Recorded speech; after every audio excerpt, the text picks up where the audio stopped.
Slava lui Dumnezeu stă în ascunderea lucrurilor, iar slavă împăraților stă în cercetarea lucrurilor. Proverbele 25, versetul 2. Dumnezeu să te binecuvinteze. Ne întoarcem în cartea Esterei, adică ne întoarcem. Tot studiem această carte, dar vreau să mă uit la un text.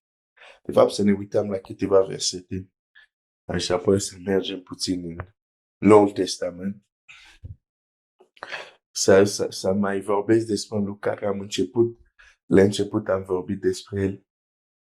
Și anume, Estera 1, versetul 3. În al treilea an al domniei lui, a dat un ospăț tuturor domnitorilor și suitorilor săi.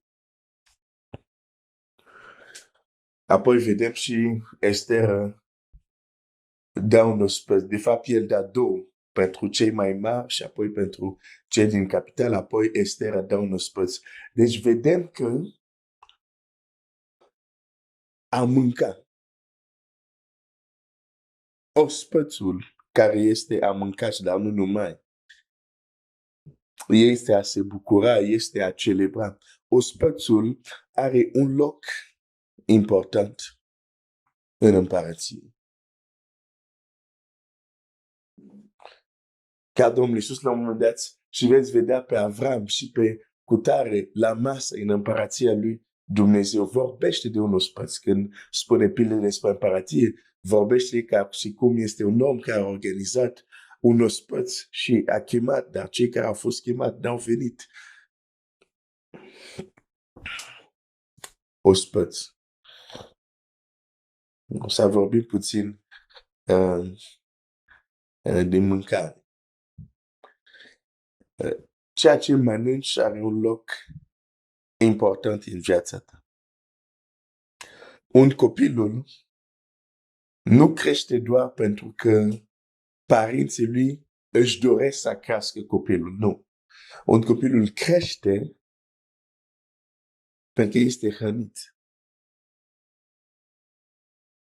Însă,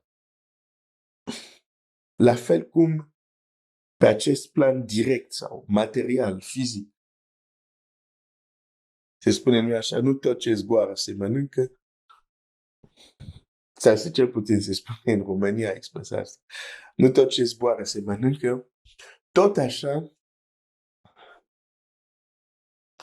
nu orice ne ajută să creștem și să ne zidim spiritual. În Matei 4, versetul 4, Domnul Iisus răspundând la ispititorul, răspunde, la prima ispită răspunde cu cuvintele următoare.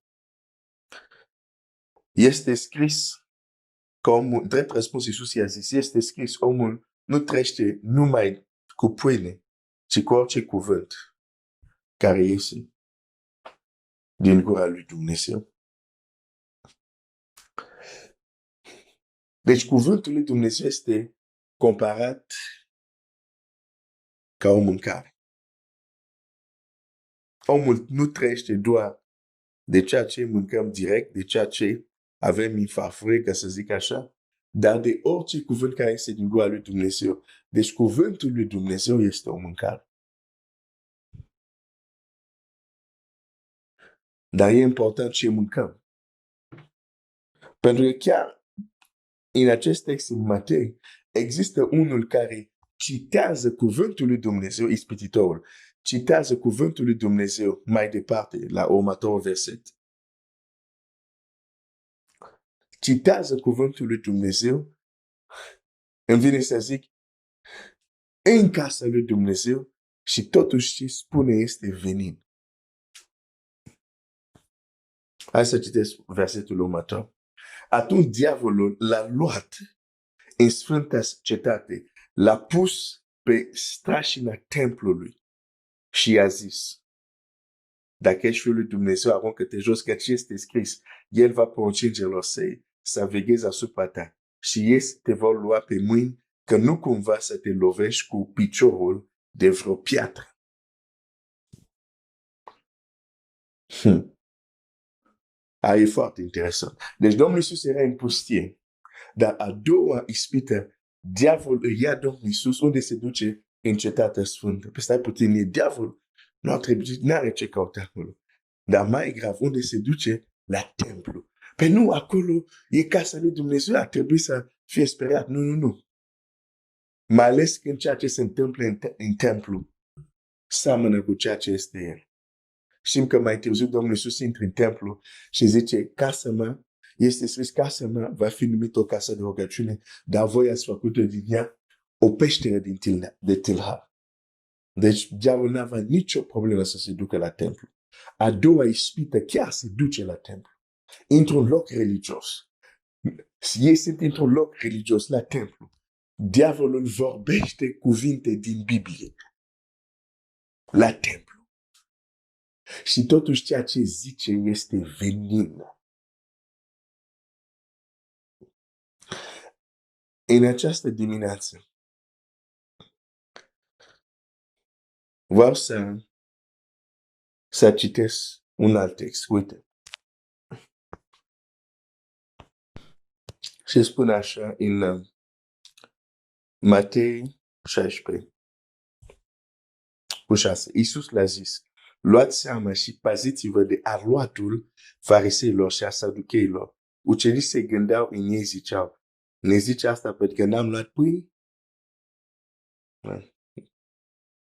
Iisus, care cunoștea lucrul acesta, le-a zis, puțin credincioșilor, pentru ce vă gândiți că n-ați luat pâine? Tot nu înțelegeți și nu vă aduceți aminte de cele 5 pâini pentru cei 5.000 de oameni și câte coșuri ați ridicat, nici de cele 7 pâini pentru cei 4.000 de oameni și câte coșniți ați ridicat. Cum nu înțelegeți că nu v-am spus de pâini, ci v-am spus să vă păziți de aluatul fariseilor și a saducheilor? Atunci au înțeles că nu le zisese să se păzească de aluatul pâinii, ci de învățătura fariseilor și a saducheilor. Înainte să continui paranteză. Uneori noi ca și creștini așa îl înțelegem pe Domnul. Hai să ne ferim de aluat. Nu, nu, nu. Nu ne mai oprim la, cum se numește firma asta? E o firmă de brutarie sau, în fine. Nu ne mai oprim la brutar. De ce? Trebuie să ne ferim de aluat. Trebuie să ne, Domnul a zis să ne ferim de aluat. Asta este o imagine. Dumnezeu ne arată cum de multe ori noi înțelegem cuvintele Lui. Pentru că Dumnezeu, am mai vorbit despre asta înainte, Dumnezeu vorbește în pilde. Domnul zice, aveți grijă. Luați seama să vă păziți. Deci, Domnul Iisus aici atrage atenția lor, zice, aveți grijă, există un pericol. Care e pericol? Zice, aluatul fariseilor. A doua zi vine o doamnă care e bună, dar e soția lui farisei și aduce o pâine. Nu, nu, nu. Nu ia pâinea ta. Pe de ce? Are aluat de farisei. Așa reacționăm noi uneori, din păcate. Pentru că nu vrem să ne ridicăm la nivelul învățătorului. La nivelul învățăturii. Am închis paranteză. Aluatul fariseilor, după aceea Domnul Iisus le-a zis, nu înțelegeți. Când s-a înmulțit pâini, cu cât ați rămas? Adică eu, acum grija mea este că cumva nu avem pâini. Când știți foarte bine, în orice împrejurare, dacă e puțin pâine, pot multiplica. Și credeți că grija mea este că nu avem pâine. Și apoi, când el insistă și explică, Biblia zice, ei au înțeles. Și e foarte interesant aici, Domnul Iisus repetă din nou. Și zice așa, cum nu înțelegeți că nu v-am spus de pâini, ci v-am spus să vă păziți de aluatul fariseilor și a saducheilor. Atunci au înțeles ei că nu le zisese să păzească de aluatul pâinii și de învățătura fariseilor și a saducheilor.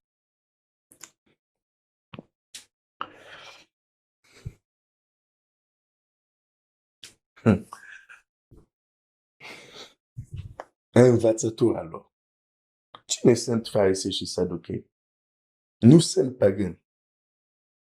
Nu erau pagani. Nu se închinau la alt Dumnezeu. Dumnezei. Se închinau la Dumnezeu lui Avram, Dumnezeu lui Isaac, Dumnezeu lui Iacov. Cine sunt farisei și saduchei? Niște învățători, niște oameni care aveau Tora, aveau Biblia cu ei. Niște oameni care aveau poziție, care învățau în, nu știu, în sinagogi, care aveau poziție la templu. Sau cel puțin în viața religioasă a poporului. Oameni de vârf. Și oameni de vârf, că știți, de exemplu, când ei la un moment dat se întâlnesc, farisei zic, ok, o tărim că, hai să citesc, ca să-ți dai seama cine sunt acei farisei, ca să nu zici că zic că din capul meu, cred că este în Ioan 9, care o să găsesc asta. Așa. Când Domnul Iisus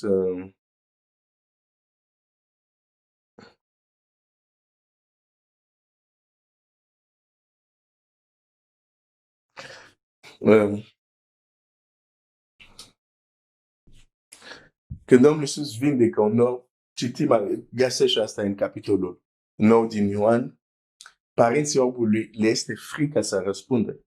Pentru că Biblia zice, iudei au hotărât să dea afară, să fie dat afară din sinagogă oricine va mărturisi că Iisus este Hristosul. Dar cine îi învăța pe iudei? Cine lua aceste hotărâri? Farisei. Deci nu erau oricine. Erau cei care controlau viața religioasă. Oameni de influență. Și totuși, Domnul Iisus zice la ucenicii lui, aveți grijă de aluatul lor. Și am luat exemplul diavolului. Este la templu, vorbește din Biblie și totuși ce scoate e venin.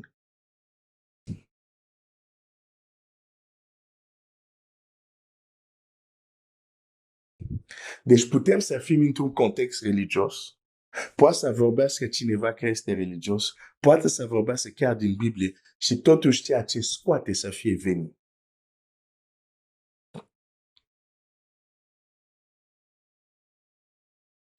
De aceea trebuie testat, trebuie să înveți, să testăm învățăturile. Să testăm învățăturile. Să cercetăm, să vedem dacă este așa sau nu. Este responsabilitatea noastră. De ce? Pentru că ceea ce mănânci te influențează. Uite-te, din punct de vedere material sau din punct de vedere direct, în lumea materiei, da? Un om poate să se ducă la masă, e perfect sănătos.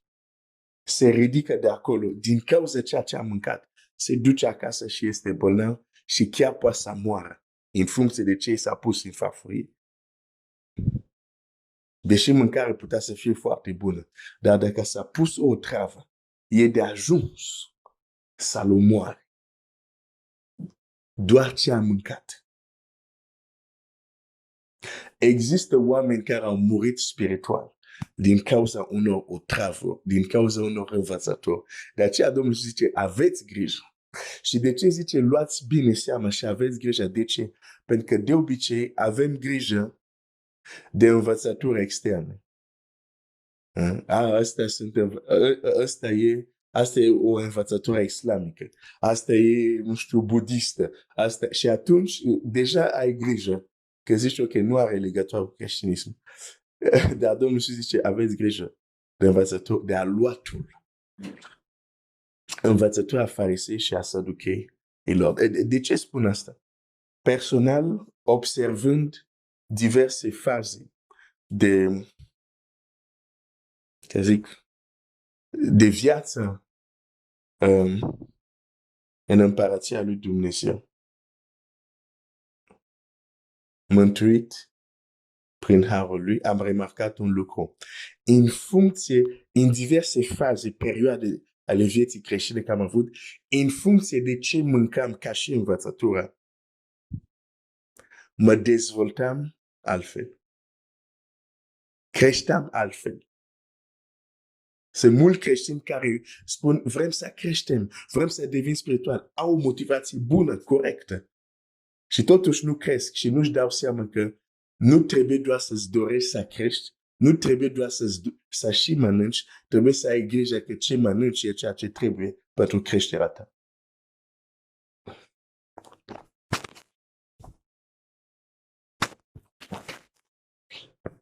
Cum recunoști aluatul fariseilor? Câteva puncte.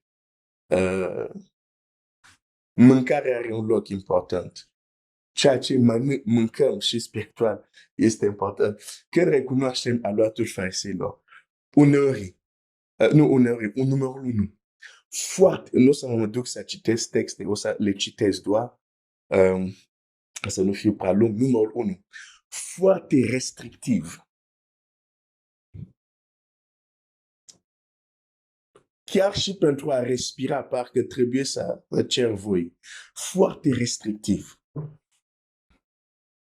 Nu aia, nu aia, nu aia, nu aia, nu aia. La un moment dat, chiar Pavel vorbește despre asta. Zice, nu aici, nu astăzi, nu atinge asta, nu asta, nu asta. Zice, nu. Deci Hristos ne-a mântuit să fim liberi. Si unii se întorc la Dumnezeu, sunt încă supersticios. Si unii se întorc la Dumnezeu, cred încă un sistem de cauză și efect care nu are nicio legătură. Aluatul fariseilor foarte restrictiv. Acolo unde este Duhul lui Dumnezeu este libertate. Aluatul fariseilor are această, e foarte restrictiv. Ești îngrădit de tot fel de seturi de nu aia. Sigur trebuie să trăim curat. Asta nici nu se discută. Dar aluatul fariseilor leagă în loc să elibereze. Aluatul fariseilor, un alt lucru este că Domnul Iisus le spune, voi puneți niște sarcini asupra oamenilor. Toate legile care le spuneau, zice, voi le puneți asupra oamenilor și zice, puneți asupra oamenilor niște sarcini care voi nici cu degetul nu vreți să le atingeți. Aluatul fariseilor.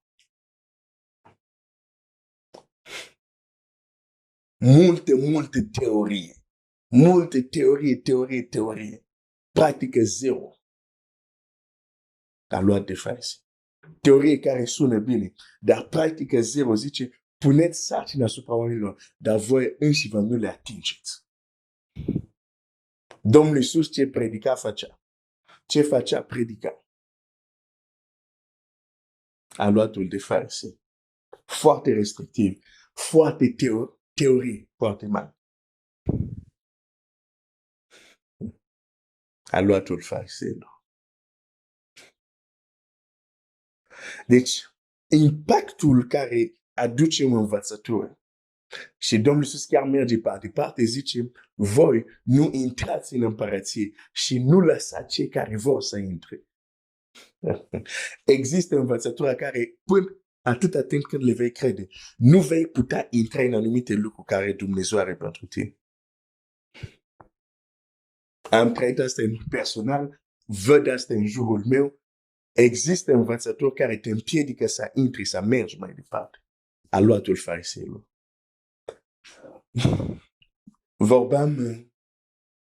Am vorbit ceva timp de plafonare. Aluatul fariseilor să te facă să te plafonezi. Pentru că ei nu te lasă să intri, să mergi mai departe. Nici ei nu intră, dar nici pe tine nu te lasă. Aluatul fariseilor. Foarte important. De ce zic asta? Pentru că trebuie să putem măsura. La fel cum poți să spui, uite, m-am dus la masă, am mâncat. a fost bun, a fost și sănătos, pentru că după ce am mâncat, nu am început să alerg tot timpul la Washington Club.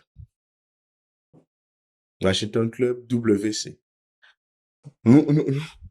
Nu se zice S în limba romană, se zice C. W-C, așa. Deci, știi, nu, a fost ok. Sau știi că a fost ok, ai mâncat, după ce ai mâncat, n-ai căzut direct mort. Deci, putem testa, putem observa ce rezultat are o anumită învățătură în viața mea pentru să-mi dau seama. Ok, oare este învățătura bună? Când m-am întors la Dumnezeu, ceea ce auzam mă facea să doresc mai mult să-L cunosc pe Dumnezeu. Dar nu doar să-L cunosc pe Dumnezeu, îmi dorea să trăiesc ceea ce învăț. Eram zidit, creșteam. Erau progrese evidente. Nu că ziceam eu, dar oameni din jur, atât creștini și cei care nu erau creștini, puteau să vadă. Atunci puteam să știu ceea ce mănânc este sănătos.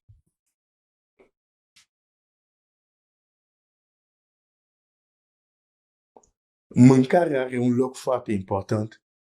Nu în viața noastră directă, dar nu este doar pentru că mâncăm și atât. Nu. A mânca este ceva spiritual.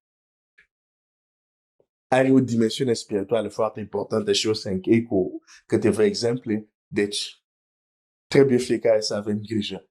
Ce învățăm și să vedem, ok, ce impact are ceea ce învăț?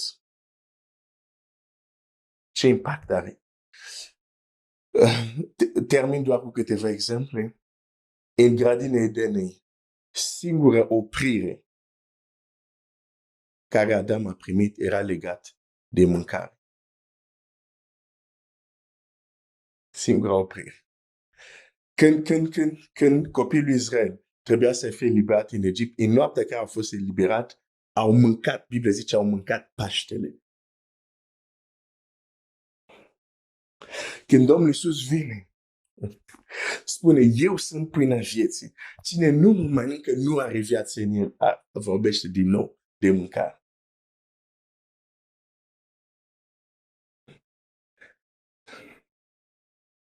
Deci când vei mânca astăzi, gândește-te așa, ok, trupul, am grijă de tine cu această ciorbă, sau cu aceste sarmale, sau cu acest ciolan. Dar ce fac pentru omul meu interior? Ce mâncare îi dau omului meu interior? La fel cum ești responsabil de ce mănânci, în afară de bebeluși, că ei sau de copii care primesc de la părinți, dar ca și om adult, ești responsabil să ai grijă, să mănânci ceea ce te ajută să crești. În această dimineață o să mă opresc aici. Tare interesant, ziceam că să fiu scurt, dar nu am spus-o vocal, am zis-o în mintea mea. Bine că nu am zis-o vocal. Ok, Dumnezeu să te binecuvinteze.